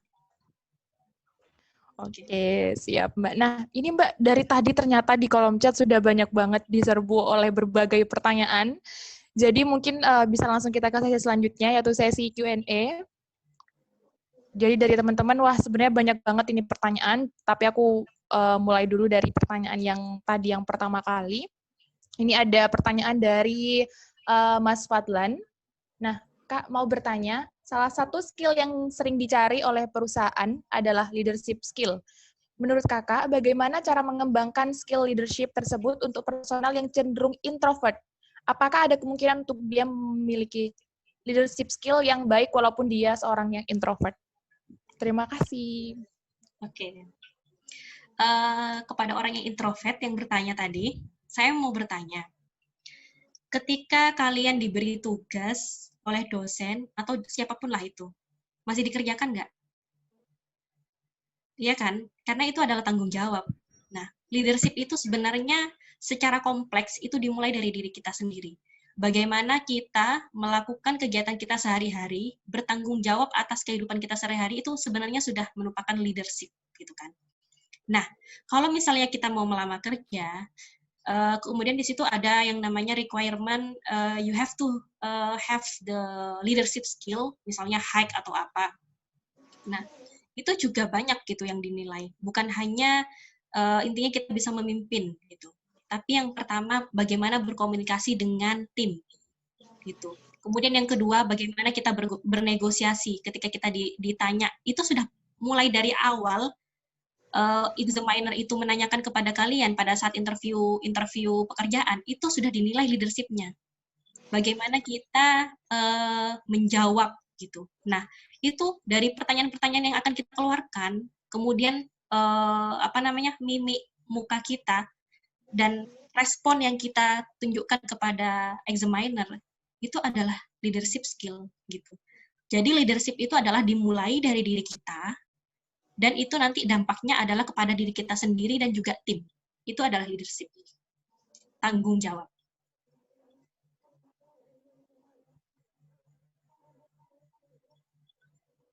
Gimana untuk yang nanya, apa kira-kira ada feedback atau mungkin ada yang kurang? Dari Mas Fadlan mungkin ada feedback, Mas. Nggak apa-apa kalau mau open mic juga dipersilahkan. Kita berikan 1 kali feedback. Wah, ketahuan nih Mas Fadlan. Mas Fadlan, oke Kak, ngerti. Oke, terima kasih Mas Fadlan. Jadi sebenarnya boleh diambil kesimpulan bahwa sebenarnya leadership ini bukan harus kita memimpin dalam suatu forum, kita harus menjadi seorang pemimpin yang besar, tapi sebenarnya leadership bisa dimulai dari diri kita sendiri, bagaimana kita sendiri mengatur diri kita, dan bagaimana kita juga bisa memimpin dalam tim, walaupun itu tim kecil, seperti itu. Benar ya Mbak ya? Oke, mungkin lanjut ke pertanyaan selanjutnya dari Mas Wolfan. Nah, dari Mas Wolfan ini dari Genbi Jember ternyata. Pertanyaannya, bagaimana kakak menghadapi culture shock yang dialami selama masa perkuliahan yang jelas berbeda dengan negara kita? Dan bagaimana menyikapi kita sebagai kaum minoritas di saat kuliah di luar negeri? Oke, pertanyaannya kalau bisa disimpulkan 2 ya. Yang pertama tentang culture shock, yang kedua tentang kaum minoritas. Oke, saya jawab yang pertama dulu. Ternyata culture shock yang dialami kita kuliah di luar negeri itu adalah enak. Bukan culture shock yang nggak enak. Nggak enaknya mungkin apa? Kalau teman-teman single menurut saya, yang masih single, itu nggak ada beban gitu ya. Maksudnya nggak ada tanggungan lah gitu. Kita bisa senang banget gitu, santai. Tapi kalau saya awalnya mau membawa keluarga saya, tapi kalau suami memang nggak ikut karena waktu itu masih dapat CPNS ya, jadi masih ada masa bakti. Intinya saya mau bawa anak saya, tapi akhirnya nggak jadi. Itu saya benar-benar galau. Itu karena jauh dari keluarga. Itu ya, culture shock-nya itu, karena kita di sana cuma merantau. Tapi ternyata culture shock-nya itu lebih ke positif. Kenapa? Di negara kita yang berkembang, kita tahu lah sistemnya seperti apa, dan mungkin beberapa constraints yang kita alami gitu. Semacam kendala-kendala ketika kita kuliah. Nah, tapi kalau di luar, namanya kita belajar kepada negara maju ya, lebih well organized gitu kan. Kayak contohnya kartu aja, kartu mahasiswa, itu bisa dipakai untuk buka pintu. Itu bisa dipakai untuk mesin fotokopi. Terus mesin fotokopinya misalnya kita mau nyeken, langsung kekirim ke account kita, ke email kita, sama ke Blackboard kita. Itu kan sebenarnya hal yang memudahkan ya. Jadi kita nggak perlu antri-antri di fotokopi. Jadi nggak ada di sana orang buka fotokopi gitu kan. Kita fotokopinya sendiri di kampus, pakai kartu gitu. Kalau mau nyimpen tinggal klik masuk ke akun kita, udah kesimpan di Dropbox kita gitu. Ya awalnya kalau kita kan, ya namanya saya juga orang kampung ya gitu kan, walaupun lama di Surabaya, di FKM, kemudian juga di Dinas Kesehatan, itu kurang gitu, karena memang jauh banget, jauh gitu. Dan itu memang kita jadikan kita pelajaran gitu, bahwa memang negara maju seperti itu ya. Kalau misalnya, dulu kita ya awal-awalnya bingung sih, aduh ini gimana nih, kalau misalnya kita nggak tahu malu-maluin nih gitu. Awalnya itu aja culture shock-nya. Tapi ternyata setelah semuanya nyaman, itu ketika kita balik ke Indonesia, malah yang susah itu adalah reverse culture shock. Kembali lagi ke budaya yang banyak banget kendalanya gitu. Tapi saya bukan bilang Indonesia nggak baik ya. Kita namanya developing country masih berproses. Nah, itulah tugas kita untuk bagaimana menyaring, mendapatkan exposure, supaya kita pas balik ke Indonesia kita bangun. Gitu loh. Iya kan? Nah, yang juga misalnya transportasi, masalah transportasi di Indonesia, nggak bisa sampai ke desa-desa. Nah, kalau di sana, di negara maju, sampai jam 1 itu masih ada bis ke desa-desa. Jadi kita nggak takut jalan malam gitu. Walaupun kita ketinggalan kereta, masih ada jam selanjutnya. Nah, kalau di Indonesia, ya bambong, udah ketinggalan transport gitu kan. Itu PR kita. Oke, jawabannya sangat inspirasi ya. Jadi buat teman-teman yang ternyata punya mindset kalau misalnya keluar di luar negeri itu bakal culture shock, terus sebenarnya ada berbagai kendala, sebenarnya ada juga kok positifnya. Dan paling positif banget kita dapat mengambil pelajaran sebenarnya apa nih yang sudah maju di negara itu, buat kita jadikan pelajaran, buat kita inovasi di negeri ini. Gitu. Mungkin dari Mas Wolfan ada feedback? Iya, sedikit sih. Itu tadi untuk yang itu Mbak, cara kita menyikapi sebagai kaum minoritas, terlebih kan Oh iya, kita iya benar, non lupa. muslim itu ya. Di sana kan Oke. mayoritas non muslim itu kayak gimana? Makasih. Oke. Ya, siap. Jadi begini, sebenarnya di negara maju kalau kita sudah masuk kampus ya, semua orang itu di sana terdidik gitu. Hanya mungkin sedikit yang dia kurang open, kurang terbuka kepada orang luar, yang mungkin dia sedikit terkungkung gitu dan kurang sopan ketika melihat kita atau mungkin juga ngenyek, ada nyinyir lah gitu. Saya sempat melihat seperti itu. Tapi lebih banyak yang nggak nyinyir, lebih banyak yang malah waktu kita misalnya lagi di sana puasa itu waktu itu 19 jam. Jadi yang paling lama gitu kan puasa waktu itu. Dan itu harus nggak ada libur lah intinya di sana, nggak ada libur. Bahkan juga Idul Fitri kita tetap masuk karena kita harus ngikutin liburnya sana. Itu waktu itu kita lagi group work sama international students. Karena mereka tahu gitu kita pada saat bulan puasa itu ya sedang puasa, itu bahkan mereka juga kayak menghormati gitu loh. Loh kenapa kamu nggak bawa makan, kamu kok nggak makan? Aku mau nyoba gimana puasa, kayaknya menyenangkan, katanya sehat, gitu-gitu. Jadi intinya nggak usah khawatir lah, dan kita di sana nggak sendirian, karena kita pasti ketika menerima beasiswa itu akan juga dengan orang lain kan dari Indonesia, dan itu kita bentuk komunitas gitu. Di situ juga di negara maju sudah disediakan banyak prayer room di kampus-kampus.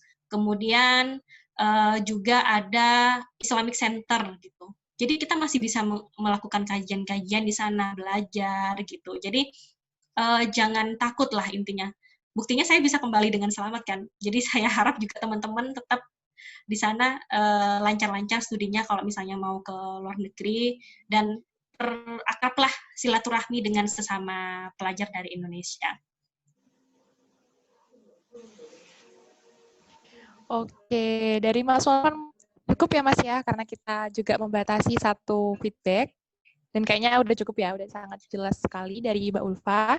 Nah, lanjut ke pertanyaan selanjutnya. Ini tadi udah kita pilih juga, ada yang namanya Ruth dari Jakarta, tapi tadi sepertinya saya lihat ingin open mic ya. Kepada Mbak Ruth dari Jakarta mungkin bisa open mic, gak apa-apa?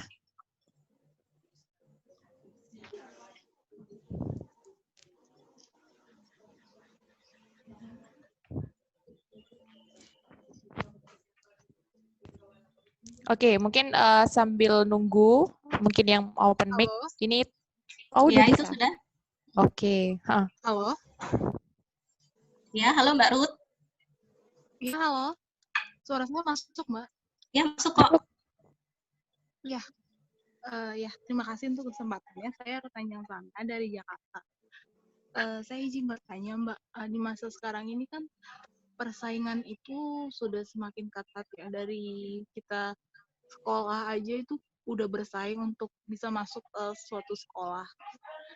Yang mau saya tanyakan di sini, bagaimana ya cara kita untuk bisa mempersiapkan diri kita untuk menyambut masa depan kita dengan, maksudnya diri kita ini udah siap gitu, apalagi untuk di saat kita lulus nanti udah mencari kerja itu kita sudah siap gitu. Dari masa kuliah itu apa aja sih yang harus kita prepare buat diri kita selain akademik ya, selain dari akademik, supaya kita bisa bersaing dengan orang-orang mungkin yang ada dari lulusan luar negeri atau dari mana gitu, dengan kemampuan yang berbeda-beda itu kita harus bersiap apa aja sih Mbak gitu. Terima kasih. Jangan ditutup dulu Mbak, saya boleh tanya Mbak Ruth ini lagi S1 atau S2? S1. Masih 1 ya, oke. Jadi begini Mbak, saya jawab ya. Intinya ketika melakukan saya agak kurang suka sama kata-kata bersaing. Jadi saya selalu mengubah mindset ketika saya mendapatkan definisi baru, saya mengubah mindset kalau misalnya itu saya bisa ambil positifnya. Ketika kita bilang bersaing, itu seolah-olah kita menyalahkan orang lain. Jadi selalu menganggap orang lain itu saingan kita. Kalau saya enggak, kalau saya merasa begini, ketika kita mau mengambil peluang, itu saya bilang saya bersaing dengan diri saya sendiri. Jadi itu PR kita untuk membuat diri kita qualified gitu. Iya kan? Karena orang lain pasti semuanya akan mengambil peluang gitu. Misalnya begini, ketika posisi saya ini cuma diambil 1 di Indonesia, 1 aja. Pasti yang pengen tuh banyak, karena apa? Selain bekerja, itu juga akan dikuliahkan gitu kan, PhD gitu, di luar negeri lagi, dibayarin lagi, kita cuma tinggal bawa diri gitu kan. Yang jadi saingan saya itu semua penerima beasiswa, bahkan juga saya sudah bilang tadi ya, sudah dapat master gitu kan, double master. Tapi yang harus dipersiapkan itu adalah diri kita sendiri, bagaimana kita qualified gitu kan. Jadi prepare tentang ini English proficiency gitu kan, kecakapan bahasa Inggris kita, kemudian bagaimana kita analytical thinking, problem solving gitu kan, how to manage ourselves to be a leader. Itu semuanya ada di diri kita gitu. Jangan jadikan kata bersaing itu seolah-olah menyalahkan orang lain. Karena kalau memang kita qualified, kita yang akan dipilih sama orang itu. Yang penting itu. Jadi, jadilah orang yang berkualitas dan jadilah orang yang qualified dalam diri kita sendiri. Itu ya Mbak Ruth. Iya lagi. Iya Mbak. Terima kasih. Saya boleh tanya satu lagi nggak Mbak? Boleh. Silakan. Iya. Bagaimana menurut Mbak tentang pemberian reward dan punishment untuk diri sendiri, untuk bisa memacu gitu diri kita biar nggak ntar aja kayak gitu Mbak. Lebih terarah juga gitu. Oke. Menurut saya ketika saya berproses ya memang saya ngerasa sih ada kalanya kita capek gitu. Kalau misalnya kita lagi suntuk dan kita memang sudah berusaha keras, ya ada kalanya kita berhenti dan kita merenung gitu. Kalau bisa kemana aja yang bisa membuat kita termotivasi lagi. Nah, kalau misalnya kita udah ngerasa demotivated gitu kan, kemudian juga kita butuh sesuatu yang membuat kita semangat lagi. Ambil apa yang sebenarnya kita paling inginkan gitu kan. Yang paling kita inginkan yang intinya itu sederhana aja gitu kan. Nah, ketika itu tercapai, ngasih reward-nya itu nggak begitu muluk-muluk sih, nggak harus yang shopping ke mall atau segala macam. Tapi misalnya begini, me time itu merupakan reward menurut saya. Atau satu contohnya kita udah ujiannya dapat A+ atau apalah gitu. Nah, saya akan kasih waktu saya sendiri itu untuk enjoying sesuatu yang saya suka gitu. Misalnya masak, atau misalnya hanya berkumpul dengan teman-teman, itu adalah reward menurut saya. Dan kalau misalnya lebih kompleksnya lagi, misal satu contoh, ketika saya kuliah di Belanda, itu kan ada kayak namanya ada report ya, progress report gitu untuk menyelesaikan tesis gitu. Dan setiap tahapnya itu ketika selesai, nggak harus bagus gitu kan, yang penting selesai dulu. Saya akan reward jalan-jalan ke sentral gitu, ke sentrum. Hanya untuk melihat-lihat gitu, beli kibling, atau beli apalah gitu, coklat gitu. Dan saya merasakan me time, saya bisa enjoy gitu setelah kesibukan hektik yang segala macam. Itu menurut saya adalah reward. Dan punishment, saya nggak pernah menghukum diri saya sendiri. Jadi ketika saya gagal, ya udah move on aja kali gitu kan. Jadi udah langsung keluar gitu. Ketika saya udah gagal, jangan sampai saya terpuruk. Karena apa? Ketika saya terpuruk, saya akan down, dan saya tidak akan susah lagi untuk bangunnya gitu. Saya pernah ngerasakan seperti itu. Waktu kuliah, ketika saya gagal di salah satu tes anatomi. Saya ngulang 2 kali karena saya 2 kali dapat C. Tapi akhirnya saya bangun gitu, saya melakukan assessment, apa sih sebenarnya yang membuat saya itu gagal gitu. Jadi akhirnya saya langsung print anatomi, saya hafalin, kemudian saya hubung-hubungkan. Itu contoh sederhananya. Jadi mungkin Mbak Ruth bisa baca bagaimana untuk menangani kita ketika gagal gitu. Dan jangan kasih punishment, kalau kita kasih punishment malah kita makin semakin down gitu. Itu aja ya. Iya, terima kasih Mbak Ulfa. Sama-sama. Oke, dari Mbak Ruth nggak ada feedback lagi ya? Cukup nih.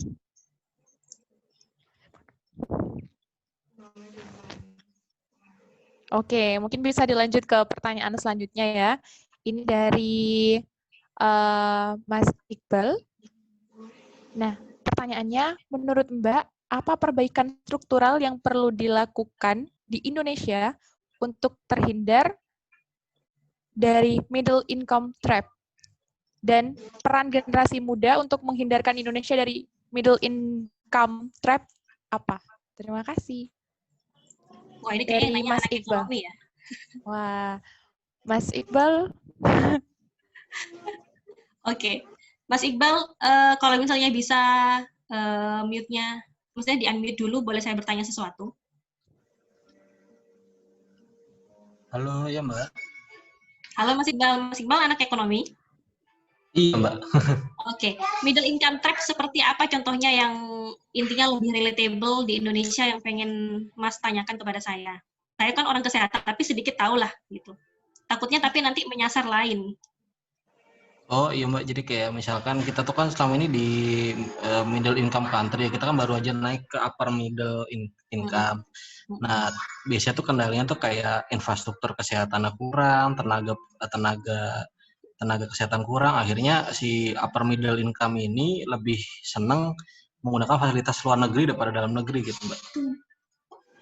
Jadi karena fasilitasnya terbatas, akhirnya spending-nya itu keluarnya ke luar negeri gitu, tidak Iya. mendorong pertumbuhan ekonomi dalam negeri sendiri gitu Mbak.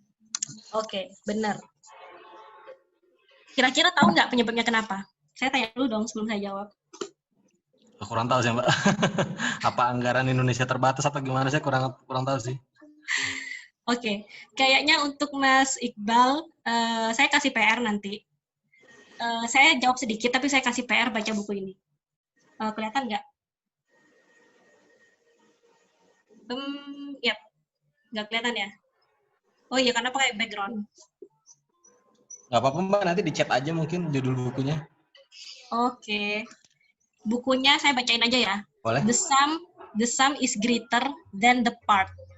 The sum is greater than the part. Okay. Melipat gandakan kemakmuran di Indonesia melalui integrasi lokal dan global. Itu pengarangnya adalah Harvard Kennedy School Art Center. Nanti saya chat, biar nanti panitia bisa melanjutkan ke Mas Iqbal. Oke, makasih. Oke, di situ dijelaskan bahwa kenapa sih kita masih di middle income trap gitu kan, dan lebih cenderung menggunakan fasilitas dari luar negeri. Itu sebenarnya karena kita sendiri itu belum bisa, dari masyarakatnya ya, belum pemerintahnya. Kalau pemerintah, kita nggak usah ngomong lah, nanti saya ditapuk sama pemerintah. Dari kitanya sendiri itu, kita nggak mau melakukan the sum itu. Kita selalu the part, ya. Hanya bagian-bagian gitu, bagian-bagian, dan apa? Kita selalu raise our own flag. Kita selalu menunjukkan apa? Flag kita sendiri gitu kan. Ini apa ya namanya ya? Intinya institusi kita sendiri, keegoan masing-masing. Nggak ada yang namanya data center. Satu data itu masih PR. Nggak ada itu. Sehingga apa? Kita nggak bisa mengakses semua infrastruktur untuk berkembang gitu loh. Jadi misalnya kesehatan, kan ada hubungannya sama ekonomi, gitu kan? Tapi kenapa nggak bisa nyatu? Karena we still raise our own flag. Di Kemenkes, di Kemenkau, gitu. Nanti saya dimarahin sama Bu Sri Mulyani. Tapi begitu, kenyataannya seperti itu. Kita masih menjadi part, not the sum. Tapi kalau misalnya kita bersama-sama, gitu kan, semuanya terintegrasi, itu saya rasa penyaluran dana itu akan lebih fair gitu. Dan itu yang menjadikan kemakmuran Indonesia melalui integrasi lokal, kemudian tetap memasukkan yang global, itu untuk kemajuan. Kalau ngomong ini tuh bisa jadi satu semester sendiri sih. Tapi saya cukupkan di situ, nanti silakan Mas Iqbal baca buku The Sum is Greater Than the Parts, punyanya Harvard Kennedy. Gimana Mas Iqbal? Terima kasih banyak Mbak. Oke.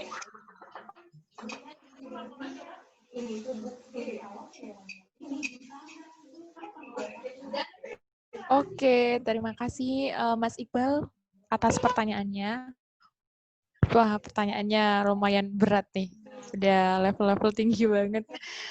Mungkin langsung ke pertanyaan selanjutnya. Ini juga bakal jadi pertanyaan yang terakhir, teman-teman, karena kita juga terbatas akan waktu. Juga udah mau 8:30, udah lewat jam 8:30. Ini pertanyaan terakhir dari tadi yang mau open mic, Avandi ya kalau nggak salah. Yang mau open mic ini dipilih dari panitia tadi. Ya, Avandi bisa dipersilakan untuk menyampaikan pertanyaannya. Baik, assalamualaikum warahmatullahi wabarakatuh. Waalaikumsalam warahmatullahi wabarakatuh. Waalaikumsalam warahmatullahi wabarakatuh. Sebelumnya, perkenalkan nama saya Pandi dari Kampus Politeknik Negeri Malang. Ya, Mas Apandi, salam kenal. Saya ingin bertanya kepada narasumber tentang masalah masa depan. Ketika menjadi orang baik saja tak cukup, maka disitulah ada satu tujuan, yaitu menjadi mana hidup dalam tujuan seperti membutuhkan beratus-ratus tahun. Kalau saya ini sudah 25 tahunan berproses menemukan titik tujuan hidup yang sebenarnya. Tapi ini faktor keluarga. Ketika banyak itu di desa, baik di Madura, itu banyak faktor dari orang tua. Ketika anaknya itu ingin jadi dosen, jadi guru, dan lain sebagainya, ingin dapat beasiswa ke luar negeri. Tapi itu faktor keluarga, faktor orang tua, dan juga faktor yang lain. Itu bagaimana mengatasi hal tersebut. Sampai sekarang itu masih belum ada solusi untuk mengatasi hal tersebut itu. Baik seorang, apalagi seorang cewek itu. Orang-orang Madura memang seperti itu. Mungkin mbaknya tahu sendiri itu kan. Bagaimana itu mengatasi hal tersebut. Agar impian tujuan hidupnya benar-benar tercapai saat ini. Terima kasih. Assalamualaikum warahmatullahi wabarakatuh. Jangan di-unmute dulu. Ya. Waalaikumsalam warahmatullahi wabarakatuh. Mas Afandi orang mana, Mas, kalau boleh tahu? Sebenarnya saya sama dengan sampean, Mbak. Orang Sumenep. Orang Sumenep. Sumenep Ganding, Mbak. Oh, Ganding. Ganding. Oke, Ganding. Taretan Tibi. Oke, Mas Afandi.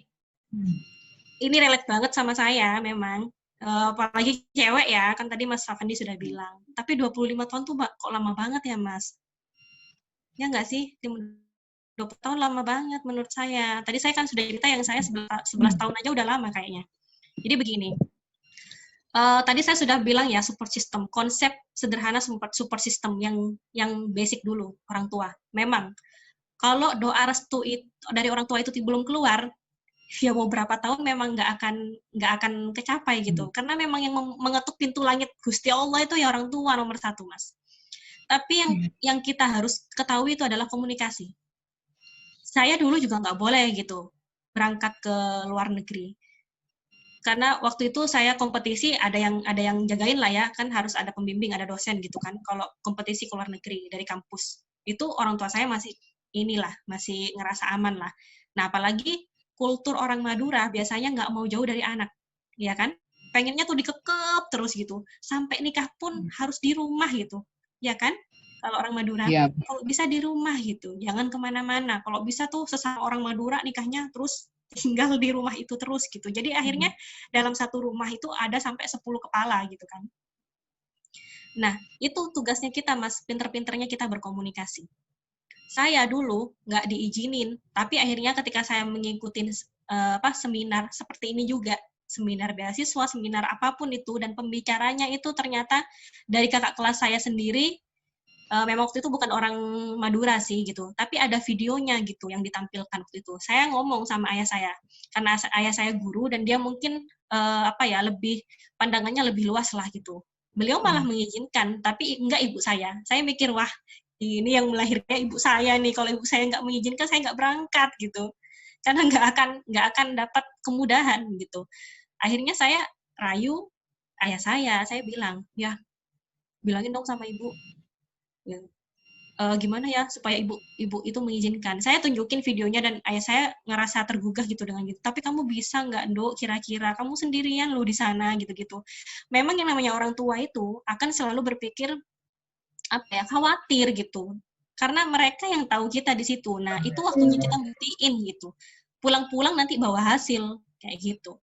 Nah, akhirnya singkat cerita ayah saya ngasih pengertian kepada ibu saya, dan ibu saya sampai memang nangis-nangis ketika saya berangkat, apalagi saya punya bayi gitu kan, dan ternyata bayi saya nggak jadi ikut ke Belanda gitu, tambah nangis lah orang tua saya gitu. Tapi akhirnya 2 tahun terlewati dan alhamdulillahnya sekarang tetap selalu mendukung gitu. Karena apa? Orang tua itu sebenarnya frekuensinya kita nggak sama kita, Mas.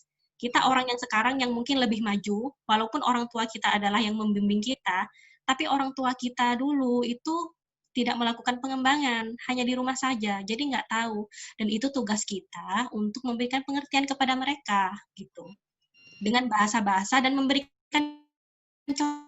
Misalnya saya nggak sombong loh ya, contoh ini di screenshot, Bu ini loh Mbak Ulfa, dari Sumenep, orang Pabrasan, rumahnya di dekatnya Pentol Poce, gitu misalnya. Kasih tahu sama orang tua, ini loh Mbak Ulfa, pernah ke Belanda, kayak gitu. Bahkan juga sudah berkeluarga, alhamdulillahnya bisa bawa keluarga ke Belanda pada saat lulus. Seperti itu contohnya misalnya, Mas. Nanti kalau masih belum berhasil, bawa orang tuanya Mas, tunjukin foto-foto saya dan saya ceramai sedikit. Gitu ya Mas Afandi ya. Kan kita tetanggaan. Iya. Itu mungkin mbaknya itu mulai tadi bicara masalah orang tua itu. Nah, itu kan orang tuanya mbak itu guru. Tapi ini di desa. Di desa itu kan orang awam sampai meskipun berprestasi, membawa orang tua prestasi, tapi tetap aja itu orang awam tidak mau masuk itu tidak mengizinkan itu sampai sekarang itu kan itu ya, orang yang anaknya berprestasi ya itu kita tidak diizinin orang tua down mentalnya down sampai banyak kejadian gitu. Saya hampir tapi enggak dengan pikiran tapi sampai sekarang bisa teman-teman saya itu di tetangga saya itu bukan keturunan guru itu bagaimana itu terutama petani. Oke. Mas, atau begini, jadi sebenarnya saya boleh tanya sama Mas Afandi. Mas Afandi keinginannya apa sih? Keinginannya Mas Afandi apa? Kalau saya penulis dan guru plus. Oke. Berarti guru tapi bukan PNS ya? Atau PNS? Bukan PNS. Oke. Tapi orang tua meridoi. Tapi orang tua meridoi. Nah, kalau memang orang tua di seperti itu dan Mas sudah berusaha untuk segala macam itu nggak mempan, jalani dulu Mas. Jalani dulu. Dan nanti Mas harus bisa melakukan suatu hal keunggulan. Kan Mas penulis nih. Jadi kalau penulis berarti intinya bukunya harus berkarakter dong. Dan berkarakter kalau bisa di level internasional gitu. Jadi seperti Asma Nadia cuma penulis, seorang penulis kan. Asma Nadia nggak pernah itu punya sesuatu nilai lebih. Akhirnya dia bisa keliling dunia, dipanggil orang gitu. Bahkan bisa membawa orang tuanya haji. Nah mungkin itu yang bisa dilakukan sama Mas Afandi. Mas Afandi bisa nulis gitu. Oke, itu dulu ya Mas dari saya. Ya baik, terima kasih atas jawabannya. Semoga bermanfaat bagi saya pribadi dan semoga lebih baik ke depannya. Terima kasih. Assalamualaikum warahmatullahi wabarakatuh. Waalaikumsalam warahmatullahi wabarakatuh. Semangat Mas. Waalaikumsalam warahmatullahi wabarakatuh. Terima kasih Mas Afandi. Pertanyaannya, wah lumayan cukup membedah tuntas ya pertanyaan dari Mas Afandi. Dan semoga jawaban dari Mbak Ulfa juga sudah bisa mewakili yang Mas Afandi harapkan. Sekali lagi terima kasih atas pertanyaannya. Seperti yang aku bilang tadi teman-teman, bahwa ini adalah pertanyaan yang terakhir karena kita juga terbatas akan waktu. Jadi aku akan menyampaikan kesimpulan kita pada talk show hari ini. Aku bacakan ya teman-teman. Jadi sebenarnya kita dalam menjalani sebuah hidup, kita perlu yang namanya support system. Pertama, support system yang paling utama adalah orang tua kita, di mana orang tua memberikan kasih sayang dan kebutuhan finansial. Juga yang kedua adalah guru, yaitu orang yang memberikan ilmu kepada kita. Guru tidak harus guru yang atau secara formal gitu ya, tapi guru yang memberikan kita pemahaman dan ilmu tentang apa yang akan kita lakukan ke depan, memberikan arahan kita dalam menuju kesuksesan kita. Nah, yang kedua, dalam proses hidup kita, kalau bisa membuat life mapping. Tulis tujuan yang ingin kita capai. Kita juga harus memiliki target dalam hidup kita dan sudah menentukan goals dari apa yang ingin kita capai. Dan juga jangan selalu berambisi dalam keinginan kita akan menjadi apa nantinya. Tapi selalu tanyakan apakah value yang kalian berikan ke sekitar kalian. Kemudian yang harus kita lakukan untuk menuju goals kita, yaitu pertama kita harus berusaha di track yang positif, agar nantinya output-nya juga pasti akan positif ya teman-teman. Dan tetap menjaga nama baik dan reputasi yang melekat pada diri kita. Jadi kita harus menjadi role model yang baik, yang positif. Tadi ketika kita track-nya positif, kita menjadi role positif dan output-nya juga akan positif. Dan aplikasikan ilmu-ilmu yang sudah kita dapat ke dalam hidup kita. Nah, pesan dari Mbak Ulfa yang paling tadi saya highlight, yaitu ciptakan rasa cinta dan kontribusi dalam diri, sehingga yang ada bukan pengorbanan, tetapi passion kita. Live and love with what you are passionate about and give more to future impact.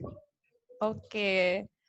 Sekian dari aku sebagai moderator. Mungkin dari Mbak Ulfa sendiri mau menambahkan untuk closing statement-nya.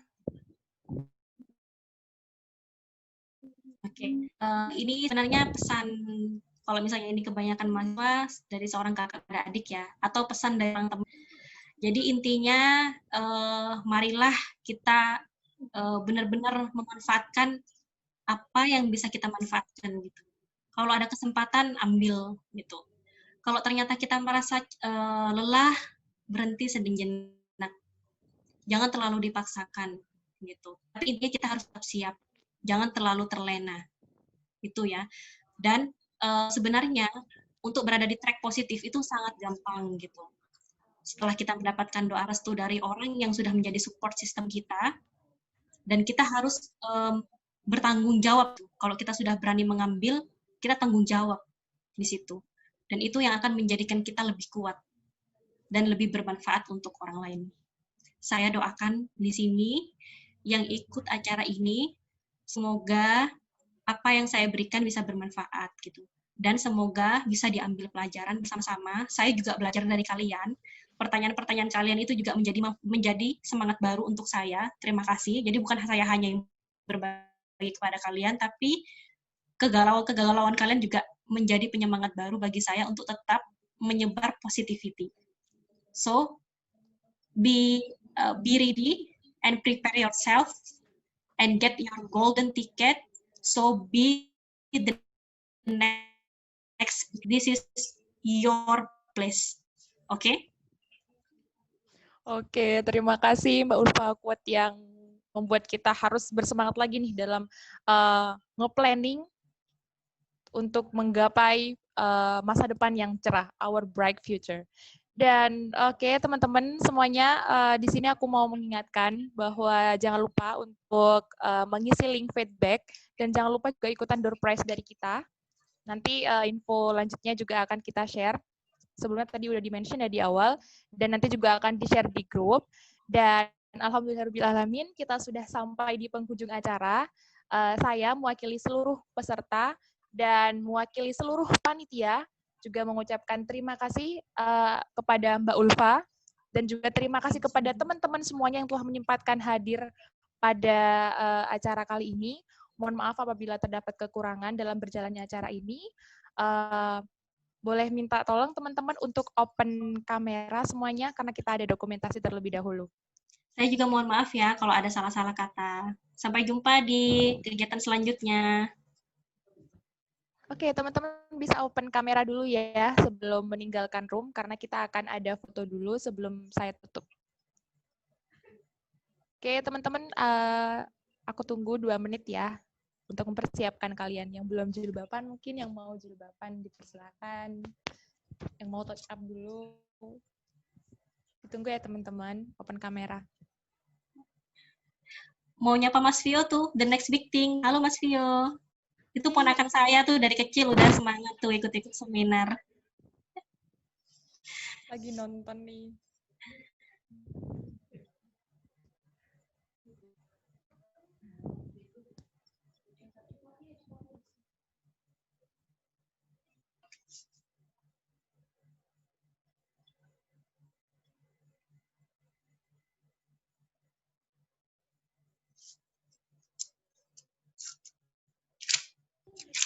Ada panitia yang bertugas, mungkin bisa dipersiapkan ya.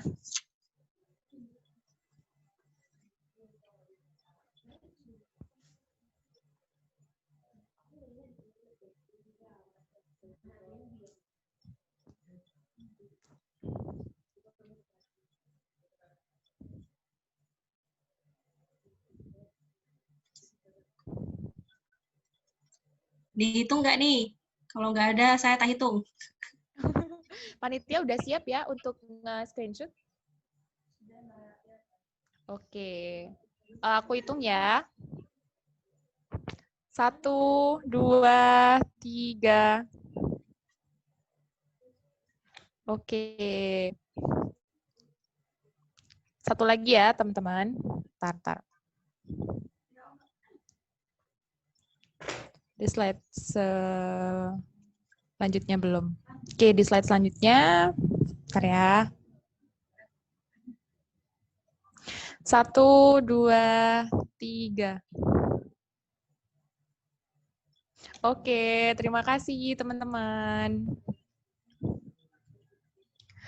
Oke, karena waktunya juga udah selesai, udah jam berapa nih teman-teman? Udah jam 9.52.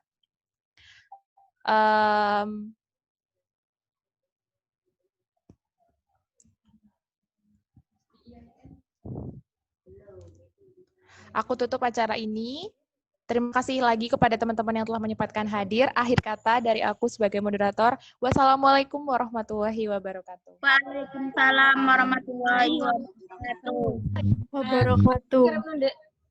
Terima kasih teman-teman. Terima kasih banyak.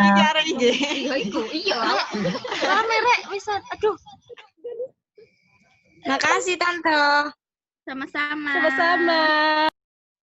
Halo, Terima kasih teman-teman. Terima kasih. Terima kasih kakak. Terima kasih. Keren banget acaranya. Terima kasih. Lumajang hadir, Lumajang hadir. Suan. I love you. halo Mbak Faisal. Halo. I love you Iqbal. Tuan. Ambu kena cengerengar kena.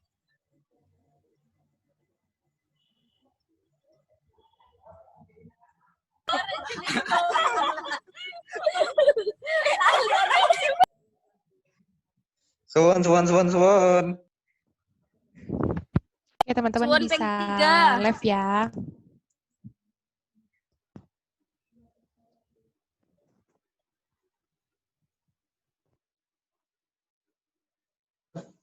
Live, Bang.